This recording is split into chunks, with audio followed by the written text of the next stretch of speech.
15 minutes remain here at Skydome. The Stampeders leading 24-0. The Stampeders return home for a Sunday game against the Winnipeg Blue Bombers. They're actually involved in a home-and-home affair with Winnipeg, while the Toronto Argonauts fly out to Vancouver. They'll play there on Saturday night, and we'll have that game for you on CBC television. Harding gets through to Doug Flutie and drops him back at the 45-yard line. Well, Harding got there before Doug Flutie. That was a tremendous pass rush by Rodney Harding, their all-time sack leader. And he's just adding to his statistics. The Stampeders have done a pretty good job this year of protecting their quarterback. Rodney Harding registers the first Argos sack of the afternoon.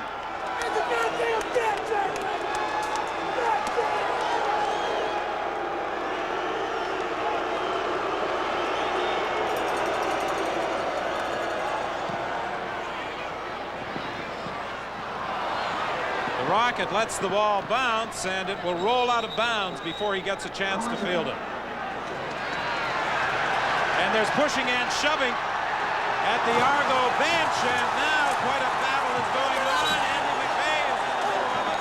The Rocket trying to get involved as well.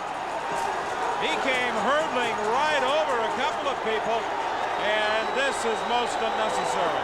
All that is frustration. You see a lot of people frustrated. They got to play on the football field, not on the sidelines on a bench clearing brawl. That was totally uncalled for. Andy McVey was already down. He and Ben Bellingham were having their own fight.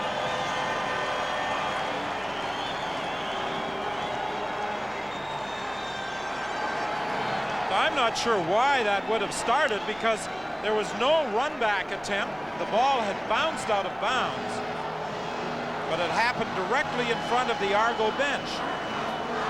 Now, it had to be upfield, somebody trying to block. You see Adam Rita very concerned and upset with that. Somebody trying to block upfield. I think Paul Clatney. Now, I would think that we are going to see players ejected from the ball game. Perhaps we can pick up how this all developed. Yeah, Ben Bellingham just hit Clatney, I believe, and then he hit somebody unintentionally. Darrell K. Smith is down. Adam Rita stepped in there and had words with Clatney, and then the Rocket came in late.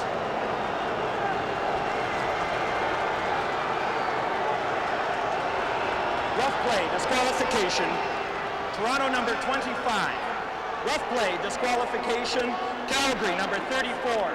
Rough play, disqualification. Toronto number 6.